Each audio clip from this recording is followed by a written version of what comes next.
Hello, everybody. Welcome to the Golden Goal Show. Welcome to Season 6, Episode 4 here on a lovely, lovely day of football. It's finally back. I am jittering in my seat right now. It is a comfy chair and it is made by... Okay, what's this chair made by? It's blue, so let's say it's made by the Avatar people over there in Avatar Land, trying to be as correctly punctual as possible. That was a lot of words for me, so everybody just say, welcome watching to the show. Okay. Everybody, welcome watching on YouTube, Spotify, Apple Music, TikTok, Instagram Reels, Threads, and everything. You can watch us on Mr. Hugo Eka TikTok's head. He has nice, curly, noodly hair. I respect it, and I want it. I want it so bad. But everybody, welcome watching the show. Let me first introduce you to my co-host of the show. He is a fan of Atletico Madrid. His name is Paulinho. How are you doing, Mr. Mate? Doing great, host. How are you? I'm doing fine. I'm chilling, maxing, relaxing with my crew. You are my crew today, so that's about all I can say. But everybody, welcome watching to the show. Let us first get into the first segment of the show, which is indeed the the breaking news of the breaking news going on in world football. How many times can I say breaking news in 10 seconds? Ready?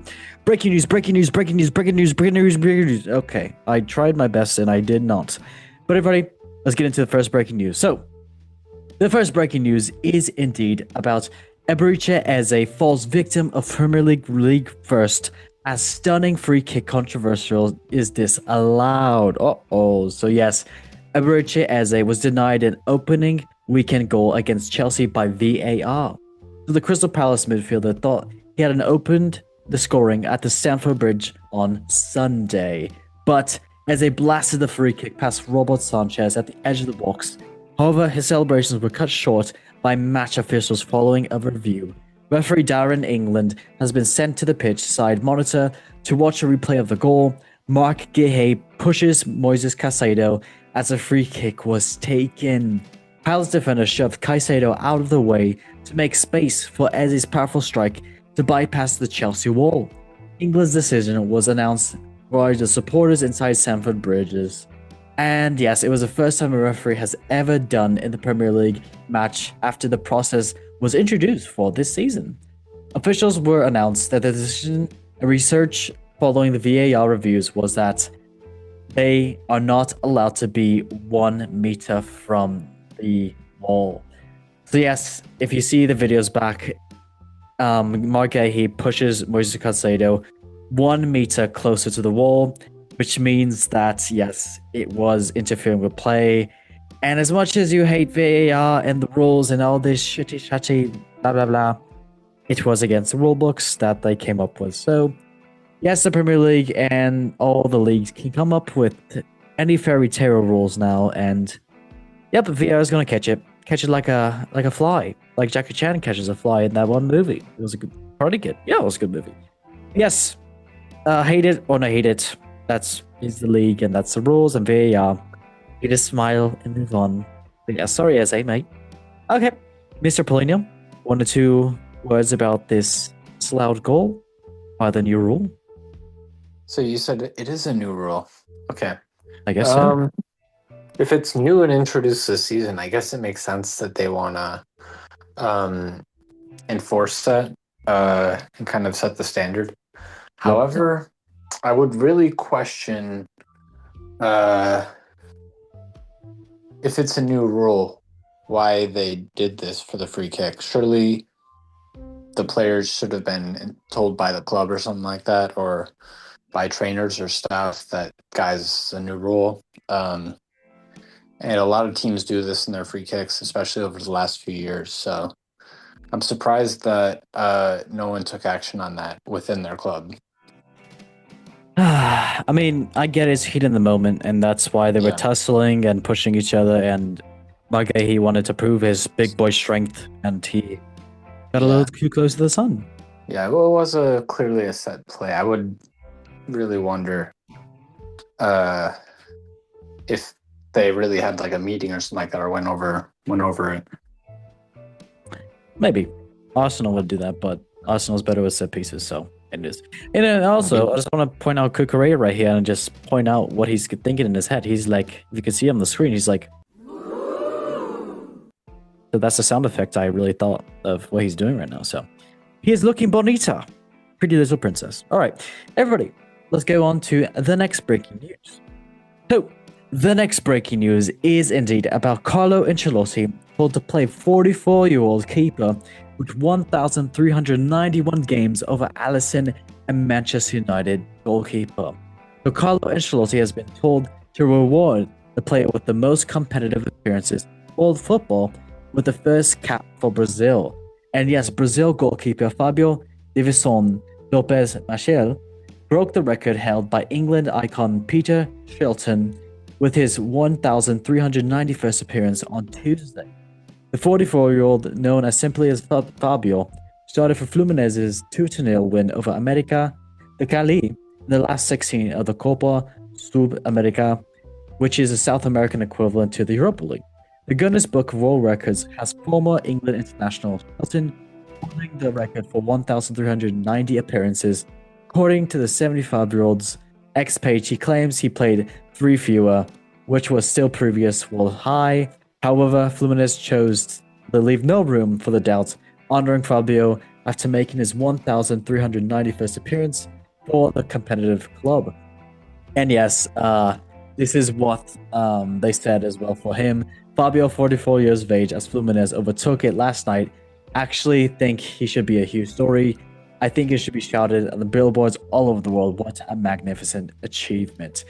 And yes, it is very interesting. And I just want to get into what Mr. Ancelotti is getting pressured to do. So right now discussing Brazil's options victory, and fellow who decided to not join West Ham, John, may still join Manchester United. And they're talking about the most recent, John Victor, that might join Manchester United on a loan. So could happen, could not happen, but yes, and it looks like everybody from Brazil's side right now is pressuring Fabio to want to play for Brazil. And even if it's not for a World Cup match that's going to be next year, it's for just maybe a friendly or something, but still hasn't played for the national team, and they want him to. So, Mr. Ancelotti, it's up to you, mate. Hopefully you start leaving him. Why not? Okay, Mr. Polino, 1 or 2 words about Mr. Ancelotti being pressured to start Mr. Fabio de Vincent Lopez Michel. I have never heard of him, to be honest. Disappointed. Wait, so what team does he play for? Fluminense. Fluminense. I think he's a backup keeper. So yeah, A backup keeper yep. at Fluminense. Like, he's not the starter there, is he? Nope. He's not the starter at Fluminense. Well, I guess that's really up to the player. Yeah. It's up to the manager too. It's very true. They have plenty of pretty good keepers, though. I don't think they don't have a lot of younger upcoming ones, so maybe it would be smart to look at the future there. There we go. Especially with their World Cup spot not being in doubt. Yeah, very true. Yes, Mr. Ancelotti, maybe be nice to this elderly. Be nice to your elderly. I don't know what to say. Okay, well, that was that breaking news. Let us move on to the next breaking news. On. So, the next breaking news is indeed about Harry Kane makes Bayern Munich transfer demand amid Premier League star talks. And as Harry Kane was urged Bayern Munich to strengthen the squad before transfer window closes. So the German champions claimed victory over Super Cup on Saturday, and Kane was on target alongside Luis Diaz in a winner of 2-1 over Stuttgart. However, he fears the signings are needed ahead of the Bundesliga title defense. Diaz is one of the 3 new additions to Vincent Kompany's squad. Bayern has already signed Jonathan Tah and Tom Bischoff, but have seen 11 players leave permanently. Thomas Müller and Kingsley Coman are amongst those no longer at the club, and as a result, Kompany has been left with just 22 fit first-team players, which is absolutely brazy. And yes, what did Harry Kane say?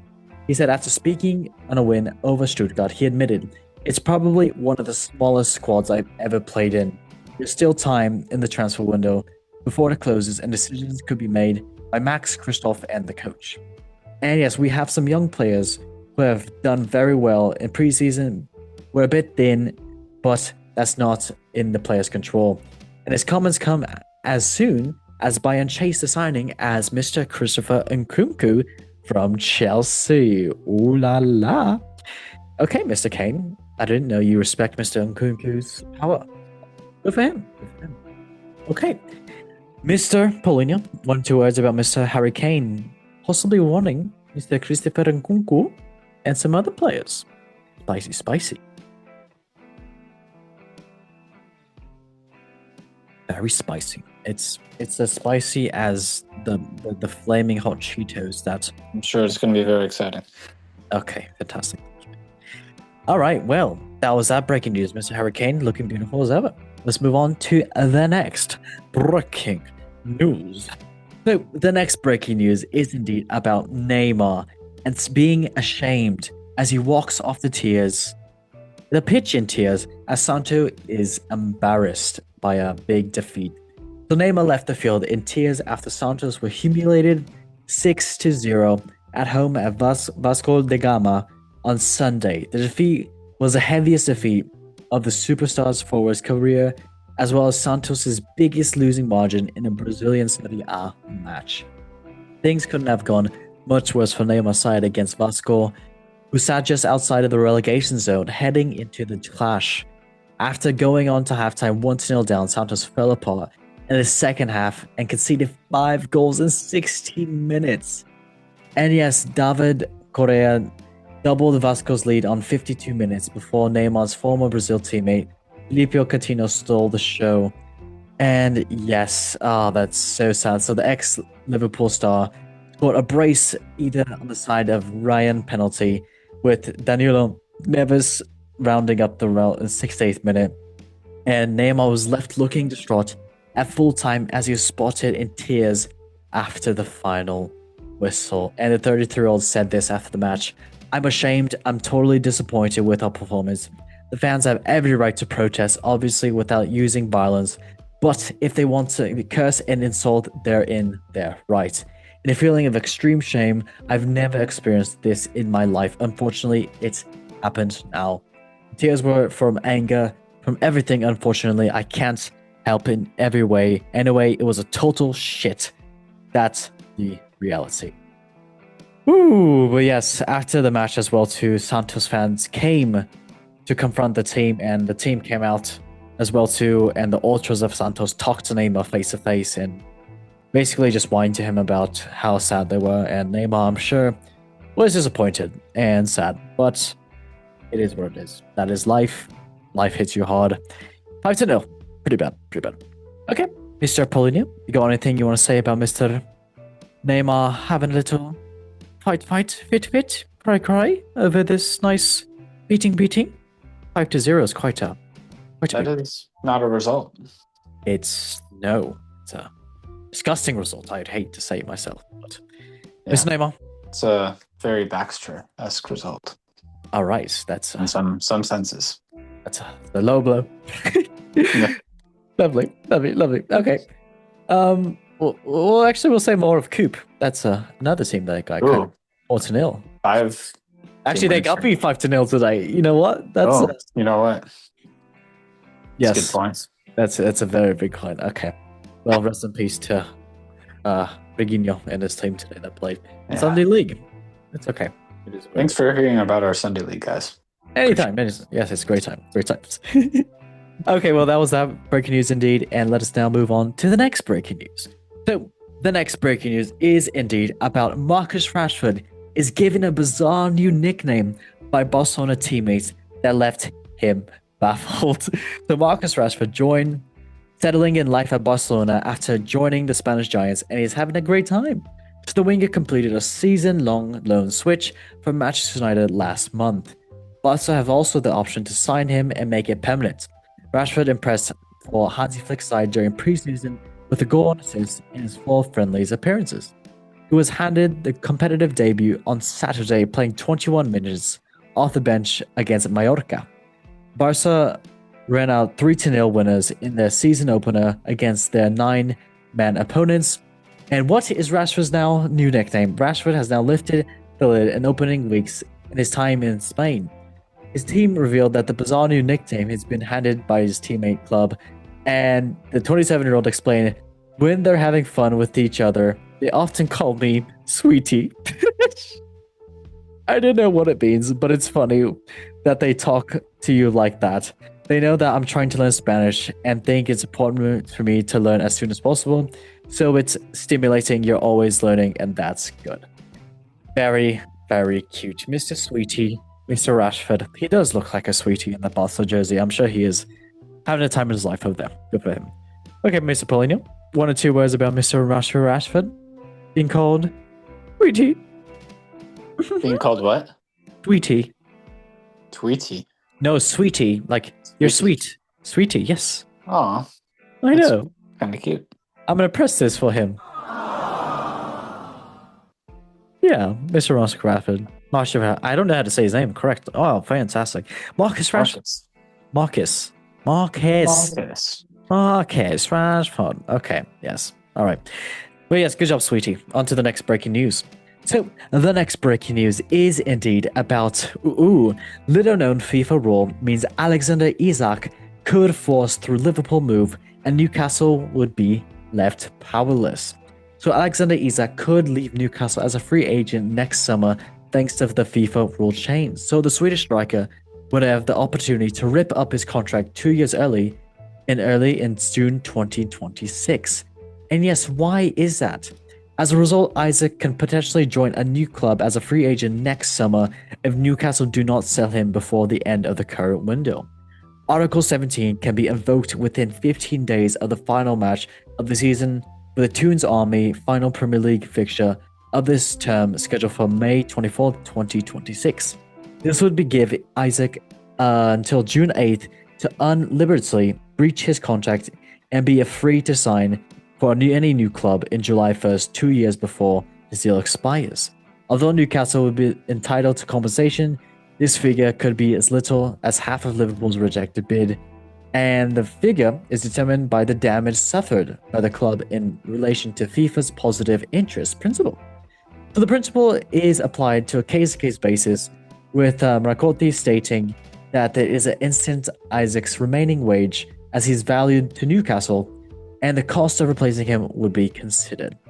So yes, Newcastle will be able to apply the compensation decided by FIFA Court of Arbitration by Sport, and this is a bunch of rubbish as well, talking about the details of how he could be entitled to whatever club he wants to move on to, and how Newcastle can be entitled to whatever one they want to move on to. So, great. There's too much Isak news. I honestly am so done with this. I don't want to talk about this anymore until he actually moves to a club. And if not, then whatever. I don't care. Mr. Polino, I'm sure you're tired about talking about this for the past couple breaking newses. So, 1 or 2 words about Mr. Isak. And if he's going to move, should he stay? Should he go? Should he just rot on the bench? I mean, I think the only club he's going to play for this season is going to be Liverpool or none. So I'm excited. I'm more excited to see what Newcastle do with the funds, because I think they're in a horrible situation right now with their squad. They don't have any backup strikers. And I think if they signed like Nicholas Jackson, for example, Nicholas Jackson. I think it'd be smart business by them, because I think he could also play. I think he would be fine rotating, and I think he'd also want to be a starter. So I think that you win in both worlds there. Indeed, the best of both worlds. That's a good Miley Cyrus song. Shout out to Miley. That's such a great. Oh my God, she's a goddess.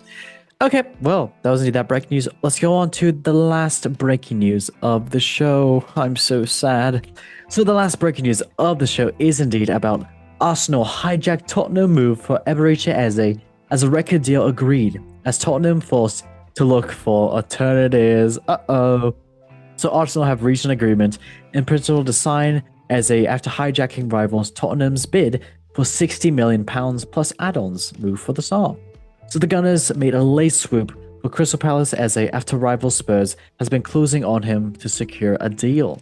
Spurs were on the verge of completing a deal to sign the England international in a deal worth of £60 million, but Arsenal accelerated their negotiations on Wednesday with Palace delaying.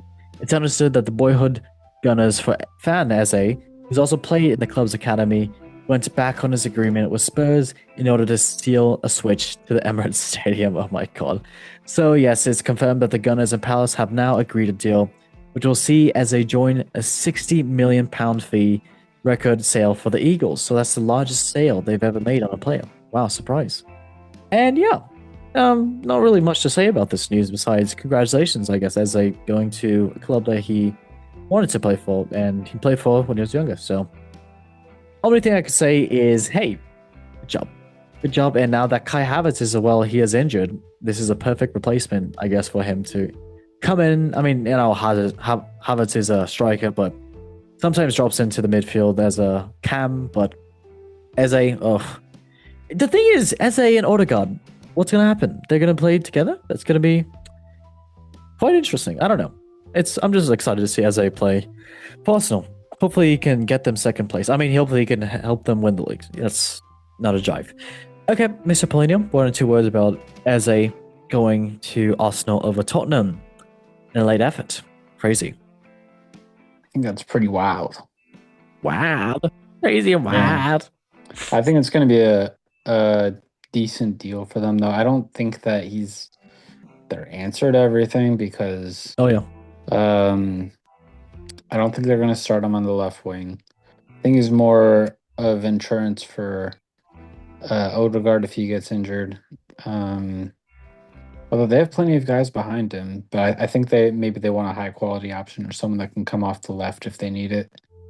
In that midfield option, he can cover for the left wing, but he's not really a direct left winger unless they want to change what they're getting out of their left winger so that they can get Gyökeres more involved or they can get someone to give him the service that he needs and they're not giving him. That's the way I could see this working out if they use him there. Yeah. I mean, the thing about him doing so well at Palace is because he was like one of the main mans for a target player and he just set up Mateta or any of the other players for Palace in the forward line. So I don't know. It's gonna be interesting to see what he does at Arsenal, especially with Odegaard there. That's I don't know. Interesting. Very interesting. Well, everybody, that was indeed that breaking news. And now let's go on to the next segment of the show, which is indeed I'm gonna press this button. What is it gonna be? High five. Oh, okay, and I'm gonna press this one too. Oh, let's go! That's class. All right, interesting. I don't know what that was. That was Pie Face. Just kidding. He's a legend. All right, let's now go on to the transfer talks, where we talk about the most recent transfers that happened this past week. So, the first transfer I'm going to talk about is Leon Bailey, going from Aston Villa to Roma on a $3 million loan fee with $20 million obligation to buy. 28-year-old. Good luck to you, Mr. Bailey. Rastaman. Barat. Bomba Club. He's from Jamaica. So yeah. Another done deal I'm going to talk about is indeed the man, the myth, the legend, Miguel Gutierrez, going from Girona to Napoli on an €18 million fee with $2 million add-ons. And yeah, the 24-year-old, good signing for them, and can't wait to see what he has to do. Another one, Arnaud Kalamundu, going from Rennes to Nottingham Forest, a 23-year-old striker. So could be competition for Chris Wood, even though he's already... He's a good player, by the way. Yep. I think he scored a lot of goals in the second half of the year after Ron's starting striker, Guiri, moved to Marseille. So I think he's going to be excellent there. I actually picked him as my breakout player of the year for League One. So okay. I think he can also play outside of the striker positions as well. So he can play on either wing. So I think that that's going to be a great signing. Okay. We're going to take notice. Lovely. I'm glad that everybody go watch episode back where we talked about ones to watch. So that's one that Paulinho took. Big up Paulinho. I'm proud of you, mate. Good job, research. Anytime, mate. Anytime. All right. The next done deal is indeed about Sebastian Aller staying at Utrecht on a free agent for striker position. So, hey, shout out to him, 31-year-old. Good job, mate. Another one, Mamadou Diankon, going from this lovely team, Satoren, to Club Brugge. So, yeah, good little signing for Club Brugge. Another one, Eric Bailly, going from Villarreal to a nice Swedish team as a centre-back. So, good for you, mate. Another one, Andres Silva, going from Leipzig to Elche. So, yeah, good deal for him. Let's see what he's going to do over there. Another one, Maros Krumbulu, going from... Yes, my bad. Going from Roma to Mallorca on a loan with 6 million option to buy. The 25-year-old centre-back. So, interesting. Can't wait to see what he's going to do. By the way, did you cover the Renato Vega one yet? No, not yet. Oh, okay. It's not completely confirmed yet. It's not complete. I know we got the here we go. We got the here we go. But Mr. Polino, how much do we trust Mr. Fabrizio Romano? No, he's got 3. I trust him with my life, my wife, girlfriend, or whatever I have in any given time. So, hey, you sound like that one meme. I like to think my wife and my girlfriend. I mean my wife. No one knows that one. It's a funny meme. I know that one. Okay, thank you, Paulinho. I thought it was just me. I liked your joke. Thank you, mate. All right, next done deal is about Dominic Grief, going from Mallorca to Olympique Lyon on a 4 million fee and 1.25 million on add-ons. Good luck to you, mate, on Olympique Lyon. Hope you do well. Safe health. Another one, Rafa Mir, going from Sevilla to Elche. Elche is doing some decent signings right now. The 28-year-old striker. So hopefully he pops off of them. Another one, Kevin Gallos, going from FC Basel to Nice in the French League on a $6 million fee. And yes, good luck to the 24-year-old. Hope you do well as well, too. Another one, Jackson Chumchua. I'm going to say that probably wrong. Going on from Verona to Wolverhampton Wanderers on a 12.5 million euro fee, the right back. So, yeah, good luck to the 23-year-old. Lovely stuff, that. Yes, the next transfer we're going to talk about is indeed, oh my gosh, you can't believe, Ben Doak, going from, I probably said his name wrong, mate, Liverpool to Bournemouth. The 19-year-old, 23.2 million euro fee with 5.8 on add-ons, the right winger. So good luck to the 19-year-old, mate. Another one is Nikola Zolensky, going from Inter Milan to Atalanta on a 17 million euro fee. The left midfielder, who's just 23 years old. Good luck to you, mate. Great deal. Another one, Jacob Ramsey, going from Aston Villa to Newcastle on a 45.2 million euro fee, 5.8 million add-ons. The left midfielder, who's just 24. Good luck to you, mate. Another one, Dango Otara, going from Bournemouth to Brentford, 42.8 million euros. The left winger, who's just 23-year-old. Another one, Thiago Thomas, going from Wolfsburg to Stuttgart for 13 million euros. And yeah, the striker, who's just 23 years old. Good luck to you, mate. Talan Bulut, going from Schalke to Besiktas for 6 million. And the right back, 19 years old. Yes, great transfer. Another one, FC Saint-Gilles, going to PSG. William Gibbs, a 24-year-old striker for 9 million. Good luck to you at Paris Saint, not Paris Saint-Germain, just Paris FC. Another one, Toby Collier, going from United to West Bromwich Albion on a loan, 21-year-old. Another one is Abdoulaye Doucouré, going from Everton to Lyon FC. And yes, as a free agent, attacking midfielder. Good luck to you, mate. Hope you do well over there. David Calabria, going from Bologna to team in Greece as a free agent, right back. And then Brandon Williams, staying at Hull City as a free agent, the left back. And Percy Towell, going from a nice little club in Saudi Arabia to another team that I could never pronounce, but just, hey, good luck to you, mate. I don't know what else to say.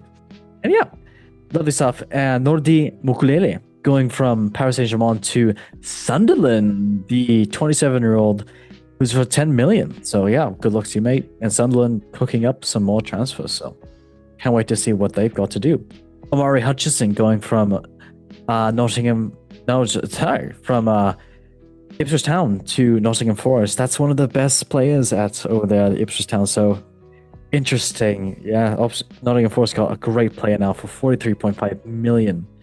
And another one, James McAtee, going from Manchester City to Nottingham Forest, 25.5 million fee. The 22-year-old from Man City, he's a great player as well too. So Nottingham Forest has got some great players. I can't wait to see what they have to do. The other one, Malik Yalakutia, going from Brighton to Swansea City. On a loan, the centre midfielder. And Rav van der Berg, going from Middlesbrough to Kuhn. 8 million fee, centre back who's just 21 years old. Madi Kamara, going from Brest to Rennes. 8 million fee, centre midfielder. And yeah, a couple other ones to talk about. Kingsley Coman, going from Bayern Munich to Al Nassr on a 25 million euro fee, and he's a 29-year-old, and yeah, good luck to you over there playing with Ronaldo. Giovanni Leone, a great transfer going from Parma Calcio to Liverpool for 31 million, the 18-year-old. This was supposed to happen next transfer window, but Liverpool wanted some backup, and they did as well, getting a great player. And yeah, that is mostly some of the signings I wanted to talk about. I don't know if you have any, Mr. Polino, you want to talk about from Athletic or any La Liga ones? I was the main one I wanted to hit on was Renato Vega, just because Yes. like the Villarreal back line has gone from good to like very good / could be elite by the end of the season. They have two 21-year-old center backs, and both of them are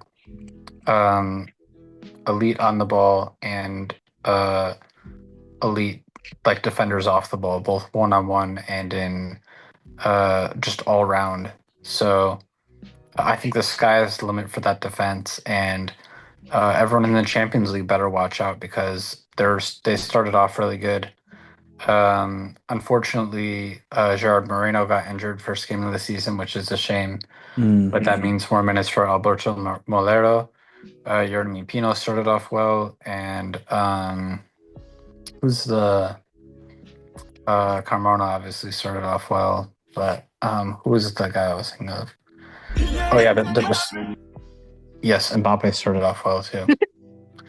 Yeah, their entire team, they have a lot of depth now. And Nicolas Pepe started off really well. He had a very good game. Yep. He had a pretty good season last year, but I think he's going to really have a great season this year. Settled into the side now with a permanent starting spot. So I think they're really one to watch this year. Okay, fair shout. I'm glad to see Nicolas Pepe doing well outside of the Prem and Ligue. So awesome. Yeah, I love that. Okay, well, everybody, that was indeed the transfer talks, and I think this is going to be a couple more to come. But yes, getting close to the end of the transfer windows, and no more transfer talks, but it's okay. All right, well, everybody, let's now get into finally match day 1 for the Premier League, La Liga, and Ligue, since Serie A and all that stuff is going to start soon. But I'm going to press a random button. Oh God, That is sensational. I always don't like that laughing one, but yes. Let's first get into match day 1 for the Premier League, and Mohamed Salah looking absolutely beautiful. All right, so what happened in Premier League? I'm just getting a bit excited. We haven't done this in quite a bit now, so yes. Premier League, let's say what happened. So yes, Manchester City, the first, I don't know, I forgot how to do this. So yeah, Premier League. Let's get into, I don't know what I say. I need to go watch the videos of what I did last night. Oh yeah, so Premier League, let's try again. Cut, action. Yes, Premier League. Let's get into it. So first place, Manchester City. Second place, Sunderland. Third place, Tottenham. Fourth place, Liverpool. And fifth place, Nottingham Forest. And sixth place, Arsenal. Down the table, 18th place is Burnley. 19th place is West Ham United. And 20th place is Wolves. Oh, going down. Oh, sorry. Cringe. It's okay. But yes, match day 1. Let's get into the action. So yes, the first match was Liverpool and Bournemouth. 4-2 for Liverpool. Coming up strong with a great start. Chiesa, Italiano, Bambalo. That's Italian. Second match was Aston Villa and Newcastle. It was 0-0, a stalemate there. And a red card for Aston Villa, being naughty, last man. He dragged them down. Beautiful though. Chiellini would be proud. Next match, Brighton and Fulham. 1-1. Great stuff from both sides, but hey, it's a tie, and it's a tie, and tie your shoes. Next match, oh my gosh, Sunderland versus West Ham United. 3-0 for Sunderland, winning their first match in forever in the Premier League, and doing well off as well too, scoring 3 goals at the Stadium of Light. Good for Sunderland, good stuff for them. Set pieces, they are so good at them.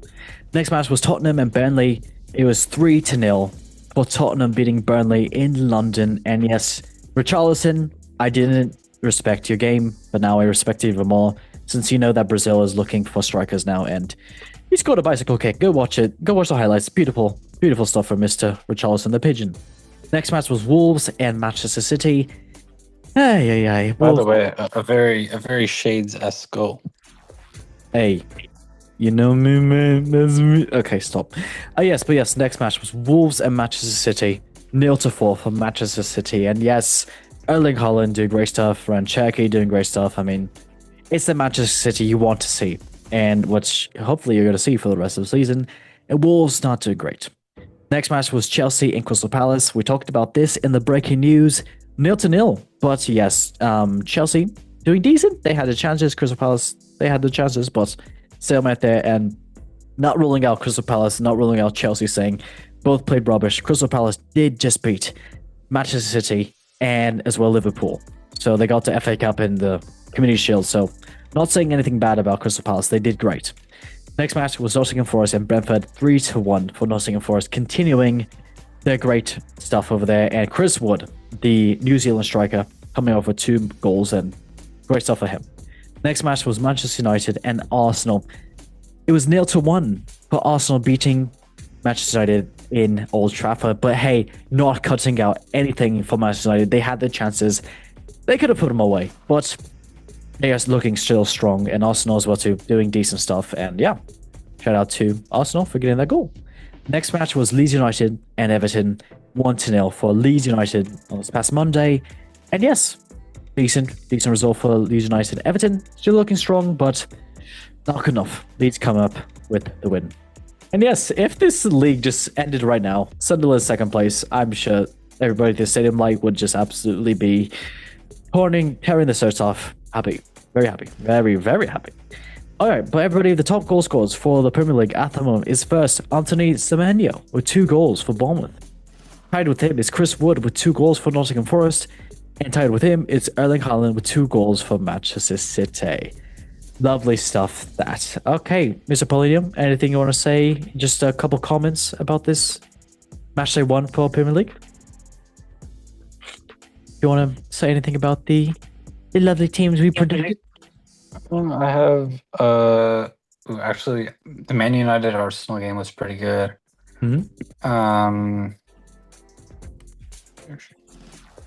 Yep. There's not much else, I guess I would have to say. I think a lot of the teams that we expected to look good no matter what the results were. I'm a little bit surprised by how well Sunderland did against West Ham. Although I think I had West Ham going down. I thought it would be we both did closer. Actually. I'm just surprised how quickly Sunderland gelled. So really good on them. That makes me even more confident in my prediction there. Man City looked really good. I'm really confused why everyone was so surprised. I mean, Reinders was like the best midfielder in Serie A last year. And then they also had the best player in the league. So it's hard to rule them out completely like a lot of people did. Liverpool obviously looked good. Tottenham looked good. Chelsea struggled the first game, but yes, they did. I mean, they lost Levi Colwill, so I'm sure they're gonna have to take some time to figure out how they want to go about that situation. But it is what it is. Season's long. I expect them to figure it out. Very fires. All right, well, everybody, that was the Premier League. Let us now move on to the next league, which is indeed the La Liga, with Lamine Yamal looking very happy. And yes, the Spanish League. Let's now get into the Spanish League. So yes, first place in La Liga at the moment is Barcelona. Second place is Real Vallecano. Third is Villarreal. Fourth is Getafe. And fifth is Athletic Bilbao. And sixth is Alaves. Down the table is Oviedo. How do you say this, Mr. Polinium? 18th place is Oviedo. Oviedo?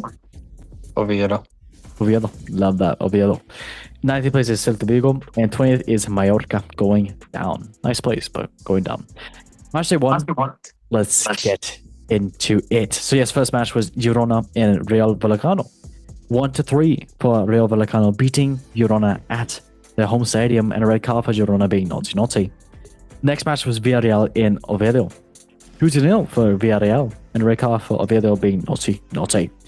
Next match was Mallorca and Barcelona. Interesting decisions here, but it was a red card for Mallorca. It was 0-3 for Barcelona, winning away.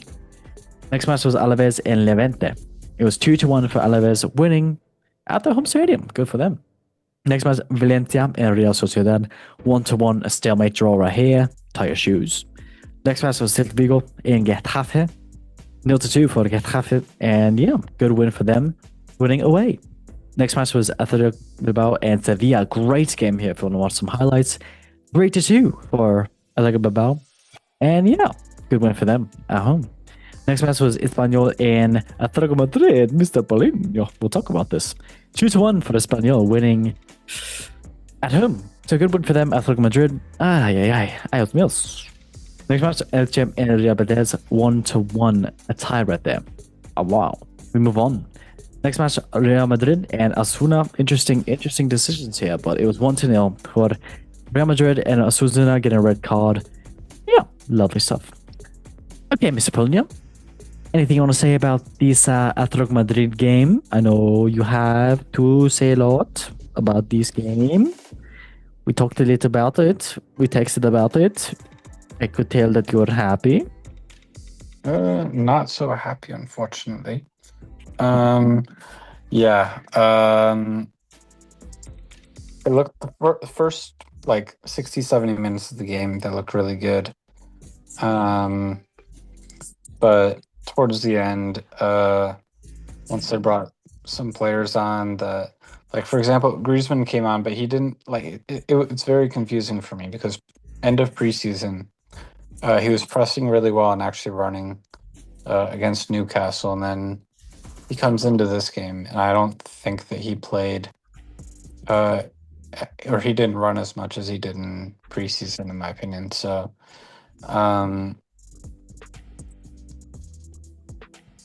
I don't know. I think we lost the energy towards the end, and they scored a set piece, which unfortunately was the first play of Raspadori's Atletico career. He let his man go at the back post. Mm-hmm. And then second goal was just like an absolutely insane header, like diving forward away from goal at the top of the box and just loops into the perfectly into the top corner. So just a free goal. There's not much you could really do about that. Whoever the midfielder, or maybe it was Ruggieri, the left back nearby, one of them could have closed down the guy that was going to cross it a little bit quicker, but once it came in, there's nothing you can really do about that. No, there's no one's first instinct is going to be to go defend a guy that's trying to do that. And he even had a man on him right on his back. So amazing goal by Luis Milla. He's a pretty scrappy player, but he's a good player. And then some refereeing controversy in the Barcelona-Mallorca game. Oh.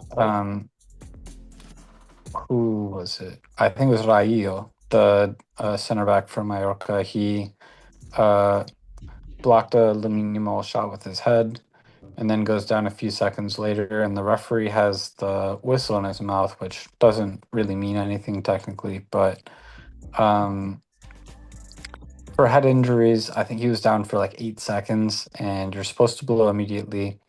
It's for any other injury that it's more of a judgment, but for head injuries, you're supposed to blow immediately. Keep in mind, Barcelona were already 1-0 up, so watching the game, I don't think it actually would have affected the trajectory of the game. I think Barcelona still would have won. They played really well the entire game, so I have no doubts about that. But Morici got sent off. That was a pretty obvious red card. But yeah, after Ferran Torres scored that goal, the Mallorca players were very upset. And then right before halftime, Rafinha went in on he was about a foot off the ground on the challenge and came down on the player's leg. And if he had it planted, that's probably a leg breaker. Luckily, his foot was kind of in the air a little bit. So very lucky to not get sent off there. But I'm pretty confident that should have been a red card. And then for the Real Madrid game, controversy there too. I mean, to be honest, I think the penalty was a penalty. He took away the player's landing spot of where he was going to step. So I think that's people looking for something after.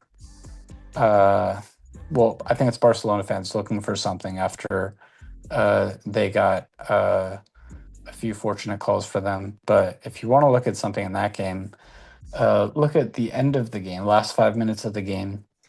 I think Carvajal like absolutely boots a player in his like oblique area, like a straight Muay Thai kick to his oblique area. But the ball's up there, but he doesn't really get that. He probably is still about 6 inches to a foot away from the ball. And completely misses it and just boots the player. That's, in my opinion, that's a straight red.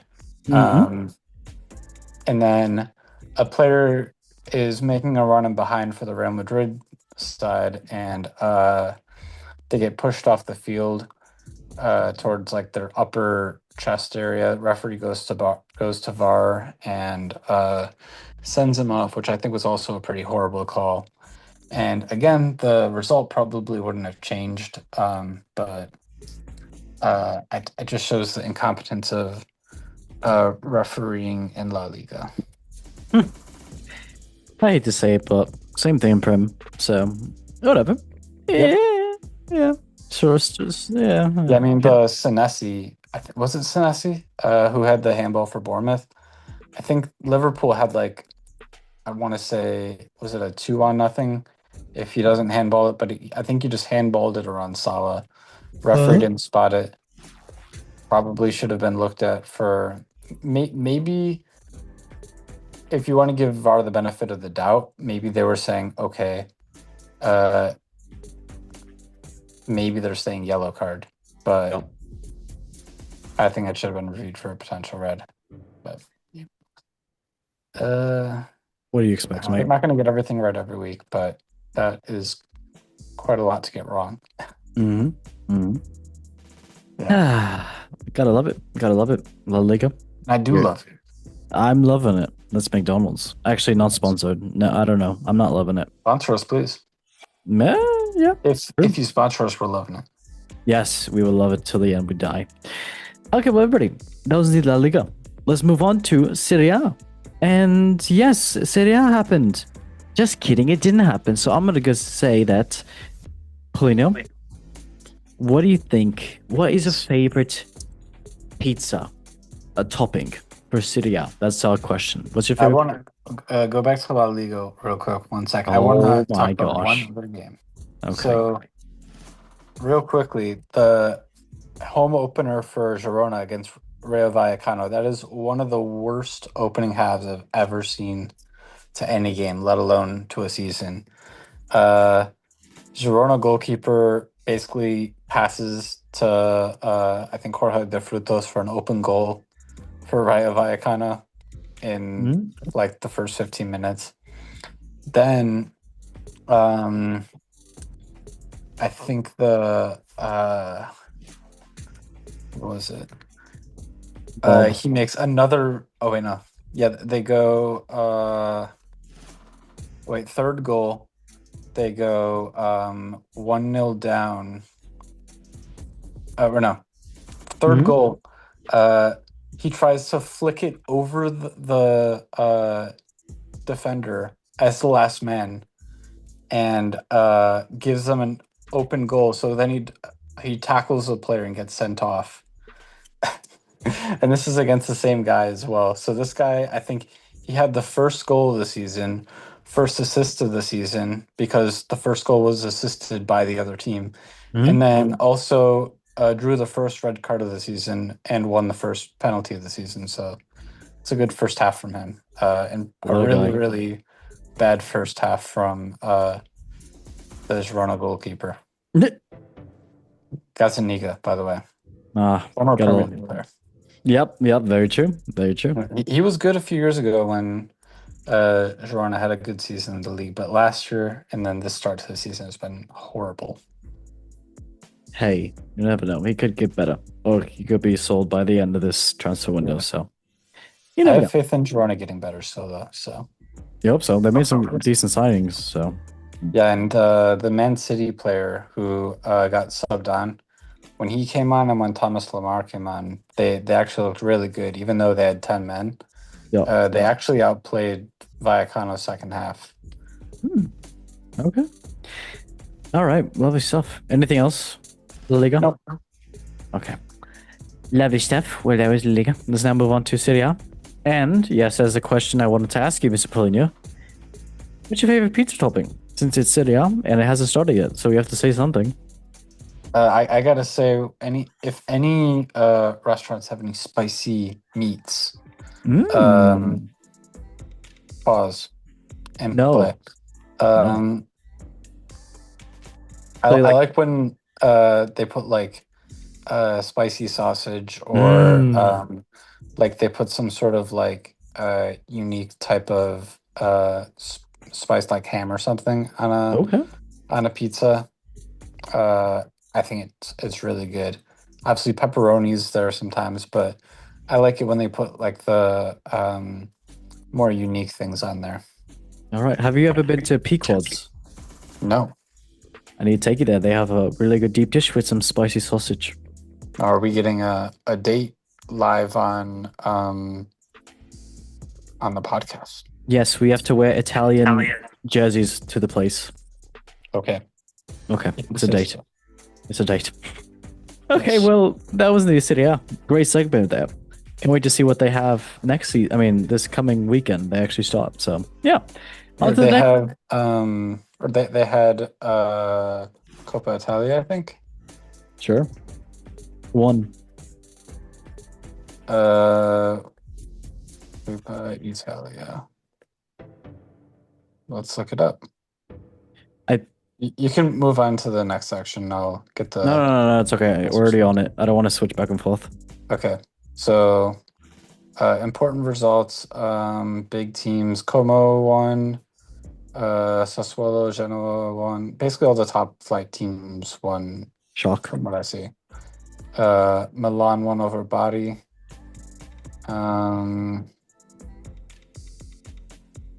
Is there anything else? Udinese won. Torino won. There you go. Wow. Update. Love it. Okay. Well, that was Serie A, everybody. Let's now move on to the next league, which is indeed the Bundesliga, which is the German league. Mr. Harry Kane looking very happy, as always. And yes, Bundesliga hasn't started yet. And I can't really say much about this. So I guess I can ask Mr. Polino for the 100th time when we don't have anything happening in the Bundesliga. What's your favorite German word, Mr. Polino? It's got to be the DFB Pokal, which started this last weekend as well. So going through the DFB Pokal results. Let's go. I like this transition. Let me see. Were there any upsets? I don't see any first division teams that have lost yet. St. Pauli only won on penalties. Closest we got so far. Wolfsburg won. Wolfsburg won 9-0. Dumb. Actually, a recently discovered player. Apparently, St. Pauli's goalkeeper was the #1 keeper in the Bundesliga last year. Yeah, it's right here. It's on the team. It's on the screen, Mr. Vasil. Yeah. He's a great name, and that's why. Yes. Nuremberg looks like they got upset. I don't know how good this other team is, but I know they're second division. Freiburg won. I do not see. Oh my gosh. FCK, is that Colm? It's not Colm. What is this? Oh, Kaiserslautern. They won 7-0. What a name. That is pretty crazy. Kaiserslautern. Mm. Schalke only won 1-0. If they don't come back up soon, I'm gonna kill myself. Oh, that's nice. Yep. Mute that. It's a joke. Dortmund only Joke. won 1-0 in the in the 79th minute as well. I did watch that actually. No, I'm surprised about that. And then Hertha only won on penalties. Stuttgart and Bayern still have to play, but they're playing Eintracht Braunschweig and Bayern's playing Wehen Wiesbaden. Oh, by the way, Bayern won the German Super Cup. Yeah. Whatever it's called. Yeah. The winner of the DFB Pokal against the winner of the league. They won that 2-1. I watched. They played Leipzig? No, they played Stuttgart. Oh yeah, right. My bad. It is a white team with some red accents though, so you're pretty close. Same thing. But yeah, good game. Stuttgart definitely had their chances. Bayern broke a lot of times and should have scored a few more as well. But really, I think it was that Voltemata chance where he didn't get a chance to look up, and Neuer guessed where he was going to go really from about probably 10 yards out.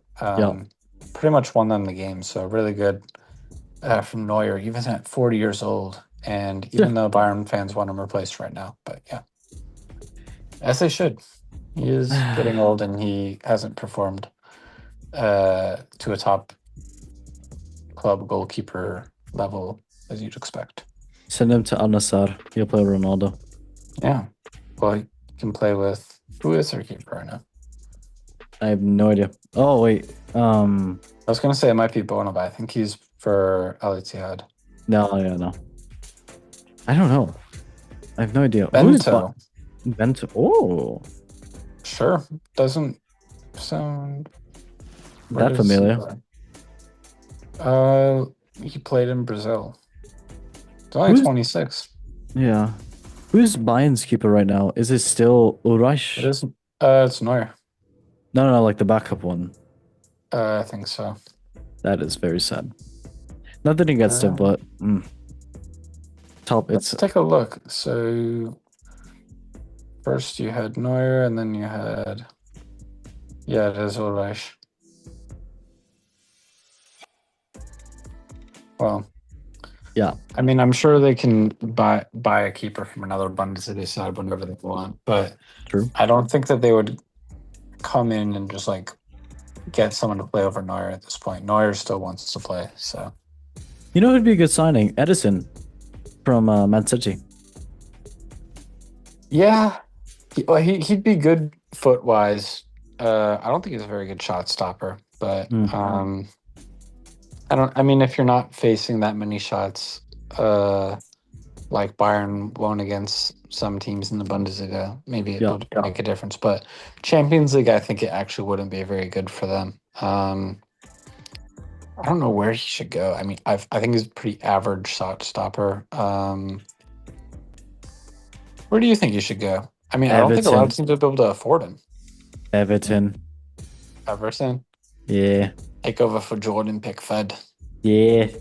Jordan Pickford to Bayern. Pickford to Bayern. That would be good, I think. That'd be interesting. If they did that, I think that would be super cool.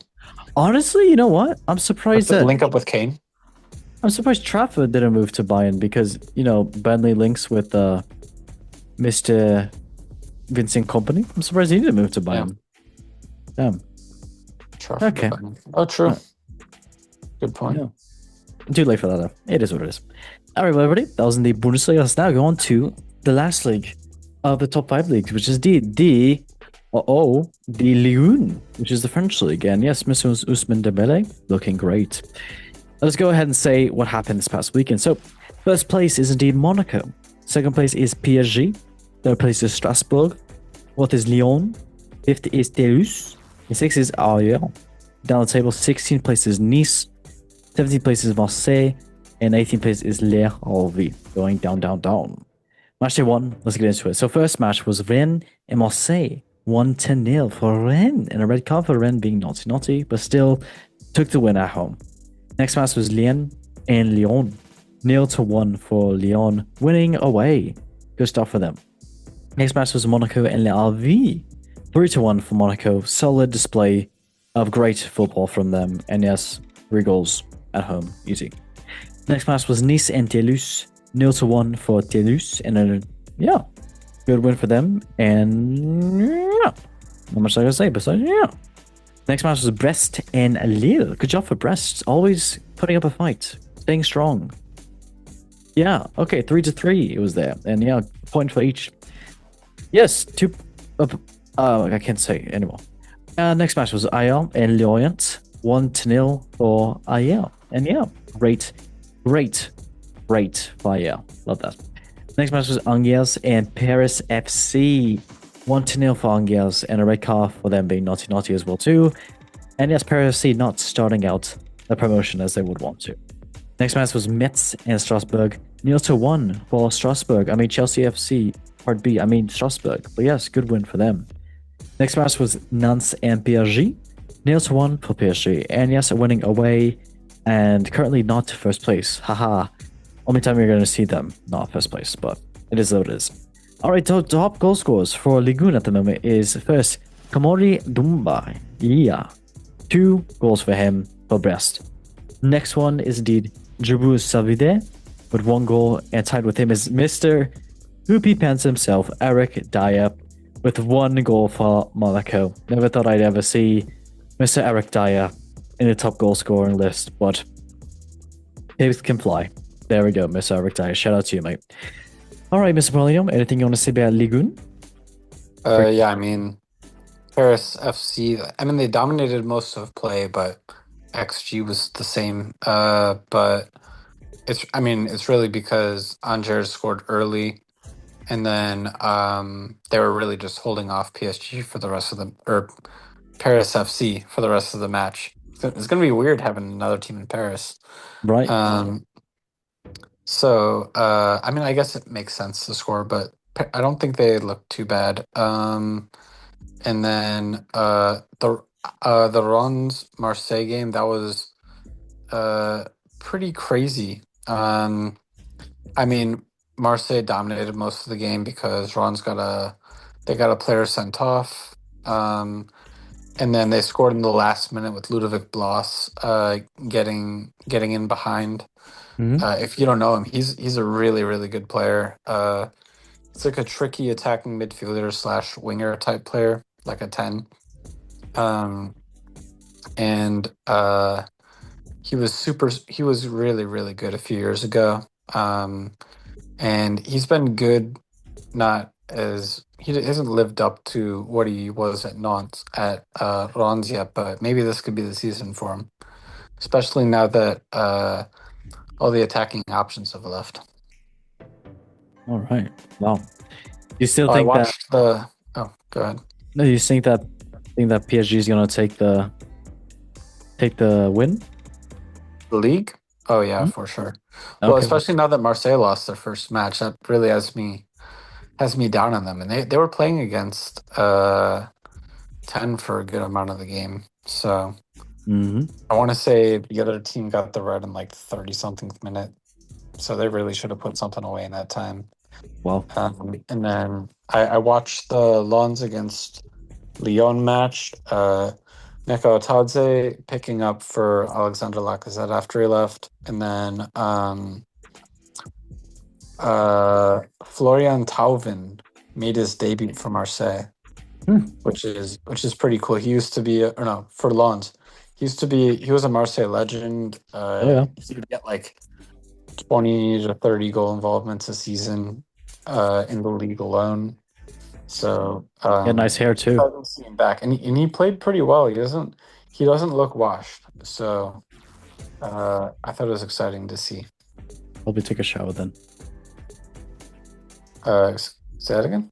He should probably take a shower then, since he's not washed. True. I'll help him out. Thank you. I mean, I remember. And you. Yeah. Don't feel left out.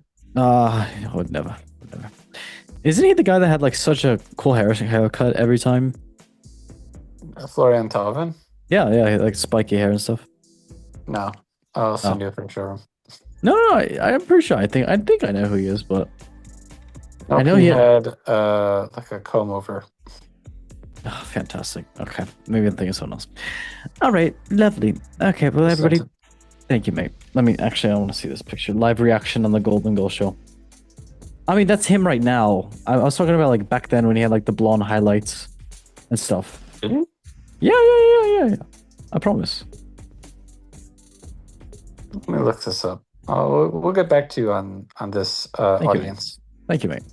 All right, well, everybody, that was indeed Ligue. And now let's move on to the MLS and Saudi Pro League with Mr. Messi and Mr. Cristiano Ronaldo. So yes, MLS, let's get into it. So first place is Cincinnati, second is Philadelphia Union, third is Nashville, fourth is Orlando City, fifth is Inter Miami, sixth is Columbus, seventh is Charlotte, eighth is New York City, and ninth is Chicago.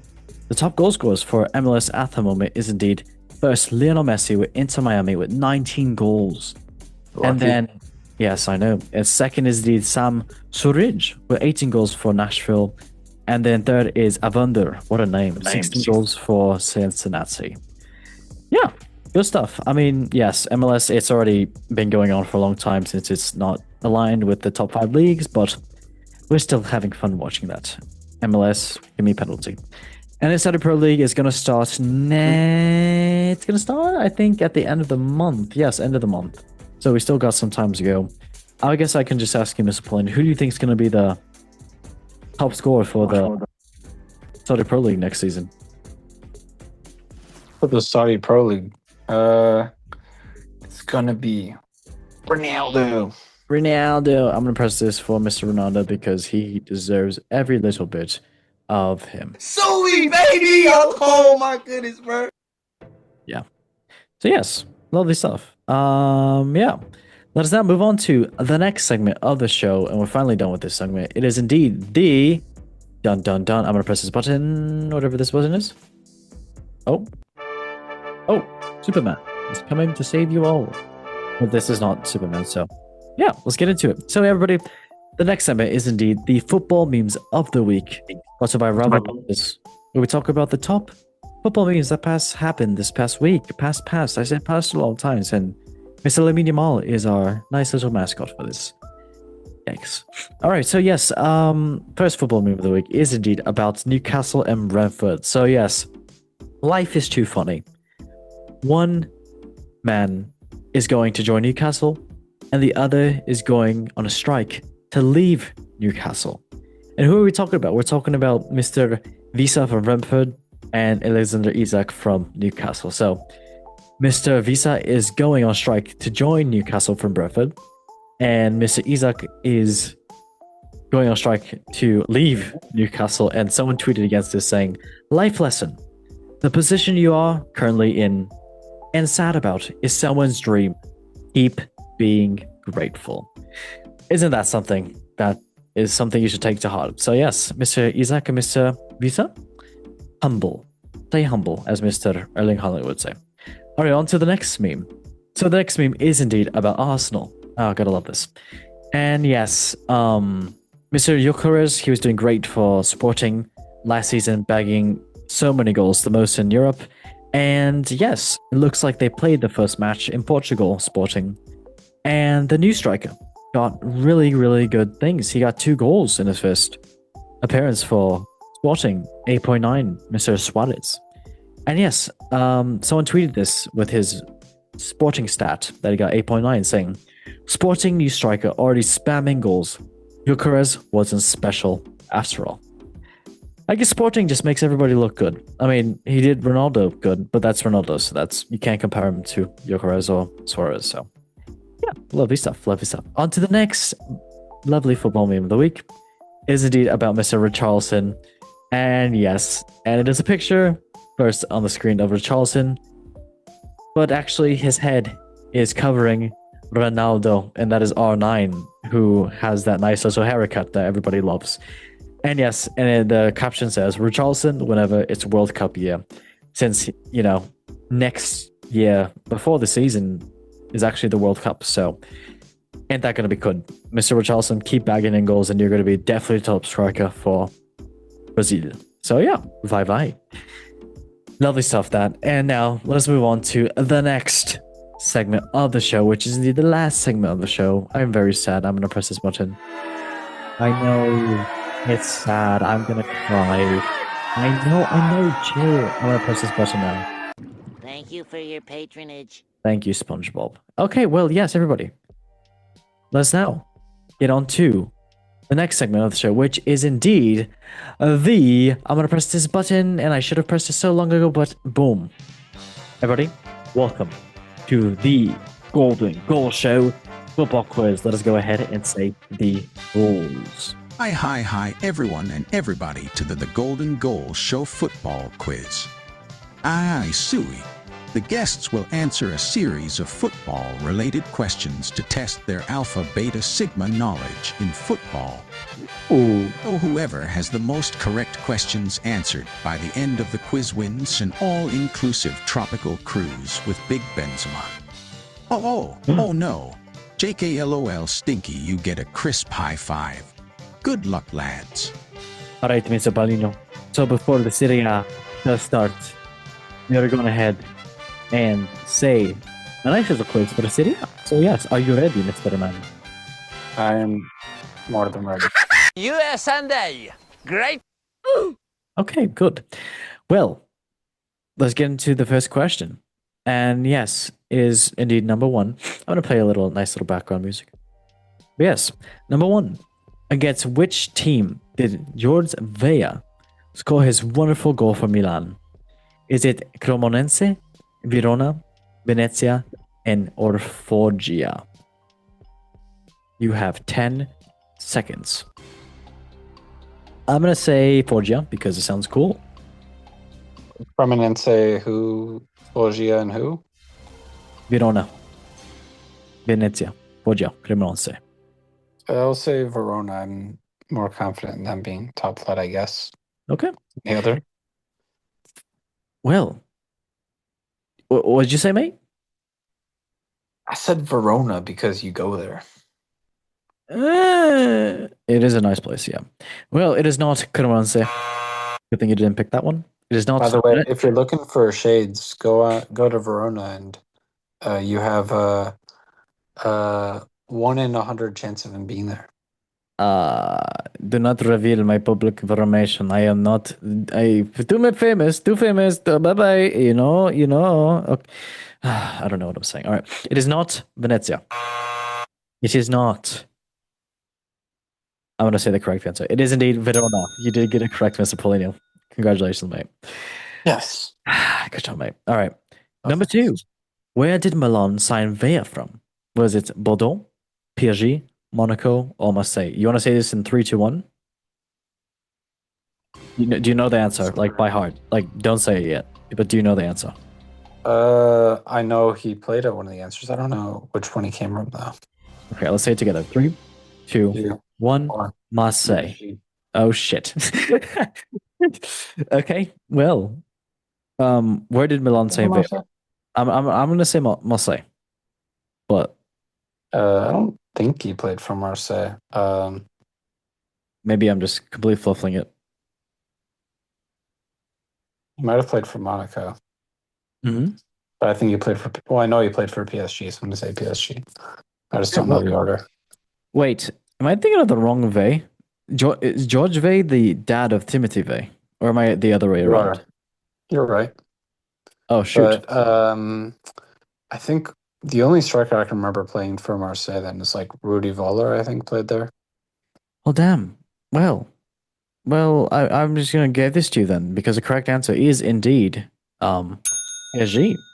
So yes, yeah, good job. I don't know how to say let's go in French.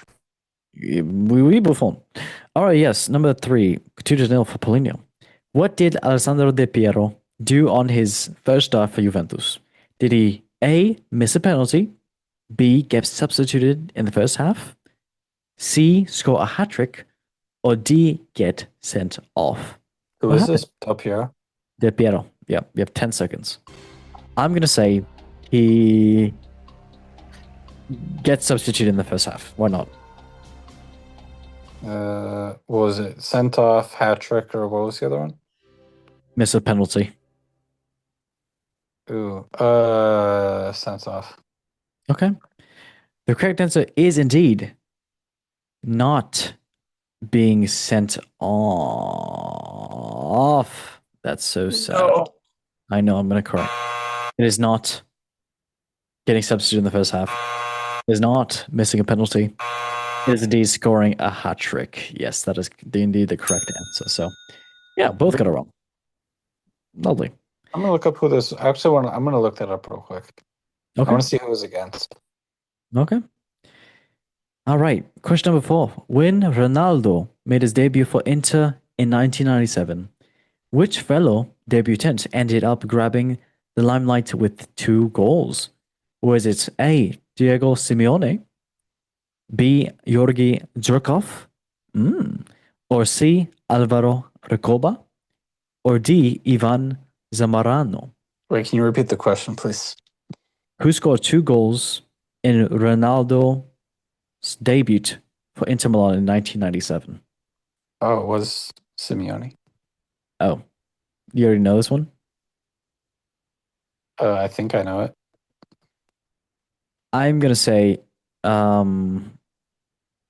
Mr.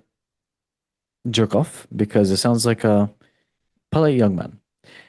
Well, Thanks. the correct answer is indeed not Ivan Zamorano. So yeah, bad. Come on, I can do better than that. It is not Diego Simeone. Sorry, you didn't back your boy. Really? It is not Jerkoff. It is Alvaro Recoba. Correct. Yeah. All right, lovely stuff. Next question, the final By the question. way, Del Piero's first career hat trick. Wait. Lol. It says it was against Parma, which is pretty impressive. Was that really his first ever game though? That's insane if it was. Possibly.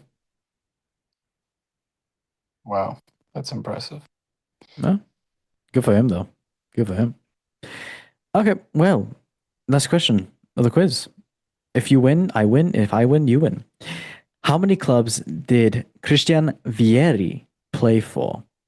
13, 14, 10, or 12? You have 10 seconds. How many clubs? 13, 14, 10, or 12? Okay. I'm going to go ahead and say 12 because 12 is 6 times 2 is 12 and divided by 6 is 2. Not wrong. Yeah, thank you, mate. The correct answer is indeed, wow. Wait, what did you say, mate? I said 14. Well, this means that this is crazy. You're not going to believe this with anything. And I am, oh my gosh, I can't believe this is the craziest thing. I haven't even, the winner of the Golden Goal Show is indeed. The correct answer was indeed 13, which means nobody got it correct. But anyways, Mr. Polino, you win the Golden Goal Show. Yay! Yeah. How do you feel, mate? What did you say? You won. I am ecstatic. You should be. But Christian Vieri I'm played always for, ecstatic. I'm so happy for you. He played for 13 clubs, so Yeah, he cannot stay loyal to a club. that's okay. That's neither can I. All the clubs are his hoes. Hey, that's true. Gardening terms. Gardening terms. Well, everybody, that was indeed the Golden Goal Show and football quiz, and which means that was indeed the. I hate to say it. That was indeed the. I'm gonna press a random button. If I can press a random button. Where is it? Boom boom. Cheers, Jeff. Oh, beautiful. That was indeed the show. Then that was that was fun. That was very fun. And I hate to press this button, but it's time to be done. Everybody, thank you so much for watching the show. Yes, Mr. Polino, congratulations on winning the Golden Goal Show football quiz. Again, you're such a G, my G. Mr. Famalam. Thanks, G. Anytime, mate. Okay. Lovely stuff, everybody. Hope you had a great time listening to all our lovely results and the leagues and more leagues to come next weekend. So yeah. Thank you for watching on YouTube, Spotify, Apple Music, TikTok, Instagram Reels, and all of that lovely stuff. Thank you. Make sure you like, subscribe, and share it. So that's sharing it. How else are you gonna know that Mr. TK? He has Eke TikTok. He's on TikTok, I guess. So why not go watch him? He should make a TikTok account and call it Eke TikTok. That'd be the best thing in the world. Oh my god. Yes, everybody. As we send the show, this lovely show, the Golden Go Show. In 3, 2, 1. Repeat after me, Mr. Paulino. 1. Love. Love Football. football. Thank you for watching and bye bye.